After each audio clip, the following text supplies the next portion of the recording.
কিন্তু আজকে আমাদেরকে যিনি এই স্টেজে নিয়ে আসছেন তার প্রতি কৃতজ্ঞতা জানাচ্ছি, তার প্রতি আমরা কমিটমেন্ট ব্যক্ত করে যেতে চাই। পিয়ারের বিকল্প নাই, পিয়ারের বিকল্প নাই। আমরা চাই সামনে এই চরমোনাইয়ের হাত ধরে আমরা বিশ্বাস করি ওনারা নেতৃত্ব দেওয়ার মতো ওনারা ডিজার্ভ করে। তো আসুন সবাই মিলে এই চরমোনাইয়ের হাতকে আমরা শক্তিশালী করি। আসসালামু আলাইকুম, সবাই কেমন আছেন? মর্নিং শোজ দ্য ডে, সকালের সূর্য দেখে বোঝা যায় দিনটা কেমন যাবে। নিশ্চয় আমরা আজকের এই মহাসমাবেশ থেকে নিশ্চয় একটা মেসেজ রিসিভ করতে পারি। মানুষ কি চায়? মানুষ পরিবর্তন চায়।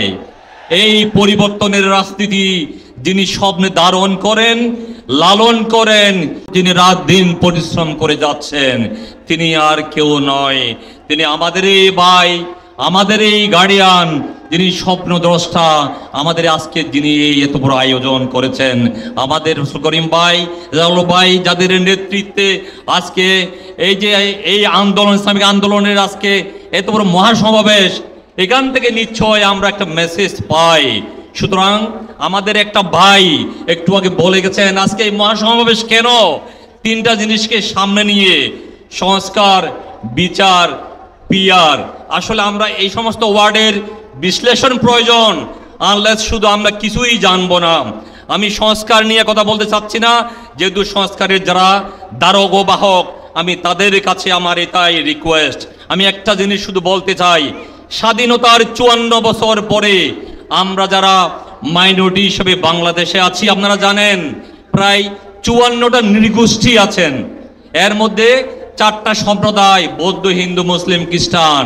কিন্তু অতীব দুঃখেরই বিষয়, আমাদেরকে বারে বারে যারা স্বপ্নের লেলিহান, যারা স্বপ্নের বাতাবরণে এই মাইনরিটিকে ইউজ করে যখন সংসদে যায় তখন তারা এই সংস্কারের কথা ভুলে যায়। সো আমি চাই যারা এবার সংস্কারে যাবে, যাদের সংগঠনের মধ্যে, যাদের গঠনতন্ত্রে রূপরেখার মধ্যে থাকবে, যাদের মধ্যে ইসলামী আন্দোলনের যেটা গঠনতন্ত্র সেখানে পরিষ্কার আছে সংখ্যালঘুদের অধিকার প্রতিষ্ঠা, এই জিনিস আমি কাদের মধ্যে দেখি নাই, তাদের প্রমাণ আজকে এই যে মহাসমাবেশকে আমাদের মতো মানুষকে এসে মূল্যায়ন করেছেন। কয়েকটা কথা না বললে হয় না। আমাদের আরেক ভাই যিনি ইসলামিক ফাউন্ডেশনে এখানে আছেন, মাদানী ভাই, আমাদের ঢাকা শহরে আজকে 54 বছর ধরে মানুষ যখন মারা যায় তখন তার শেষ ঠিকানা আপনারা, আমি আর একটা অনুষ্ঠানে বলছিলাম, কোথায়? সবার ঠিকানা একটাই, কুল্লু নাফসিন যায়েকাতুল মাউত। অতীব দুঃখের বিষয়, আমরা যখন মারা যাই আমাদের সেই ঠিকানা ঢাকা শহরে কোথাও ছিল না। আপনাদের এই এক ভাই মাদানী ভাই, যেটা এই সরকারের সাথে আঘাত করে, এই সরকারের সাথে পরিশ্রম করে উত্তরা সেক্টরে উনি এই জায়গাটা করে দিয়েছেন। তাই আমি আজকের এই সমাবেশ থেকে আমাদের বৌদ্ধদের পক্ষ থেকে এই সংগঠনের সবার প্রতি প্লাস মাদানী ভাইয়ের প্রতি কৃতজ্ঞতা জানাচ্ছি। উনি এত বড় মহানুভবতার পরিচয় দিয়েছেন। কয়েকটা জিনিস, যদিও সময় অনেক কম, আমি না বললে হয় না।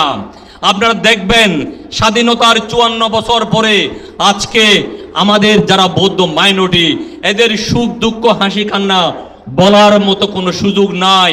কারণ যেভাবে ইলেকশনগুলি হয় আপনারা দেখবেন, একাদশ জাতীয় সংসদে যখন ইলেকশন হয় আপনারা এই আন্দোলনে যেই ভোট পেয়েছিল অথচ সেই ভোটে 4র্থ নাম্বারে হয়।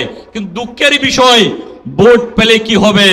এই যে শুভঙ্করের ফাঁকি, এই জন্য আমাদের প্রয়োজন প্রপোর্শনেট, এই যে পিয়ার, এটা খুব প্রয়োজন। কেন? আমি যদি আমার ভোট দেওয়ার পরে আমার রাইট এস্টাবলিশ করতে না পারি তাহলে আমার ভোট দেওয়ার কোনো প্রয়োজন নাই। সুতরাং আমরা চাই আমাদের এই গোষ্ঠী যারা বাংলাদেশে 42 লক্ষ বৌদ্ধ বাস করেন, যদি আমরা 1/3 ভোটার হই, আপনি তাহলে আসে কতজন? 3, 14, 42, 2 লক্ষ লোকে যদি একটা সিট পাওয়া যায় তাহলে আমরা 7টা সিট পাই। এই পর্যন্ত আমরা শুধু আমাদেরকে ইউজ করা হয়েছে। কিন্তু আজকে আমাদেরকে যিনি এই স্টেজে নিয়ে আসছেন তার প্রতি কৃতজ্ঞতা জানাচ্ছি, তার প্রতি আমরা কমিটমেন্ট ব্যক্ত করে যেতে চাই। পিয়ারের বিকল্প নাই, পিয়ারের বিকল্প নাই। আমরা চাই সামনে এই চরমোনাইয়ের হাত ধরে আমরা বিশ্বাস করি ওনারা নেতৃত্ব দেওয়ার মতো ওনারা ডিজার্ভ করে। তো আসুন সবাই মিলে এই চরমোনাইয়ের হাতকে আমরা শক্তিশালী করি। আবারও সবাইকে সালাম জানিয়ে আমি আবার সংক্ষিপ্ত বক্তব্যটুকু এখানেই শেষ করলাম। যে আসসালামু আলাইকুম, সবাই ভালো থাকেন।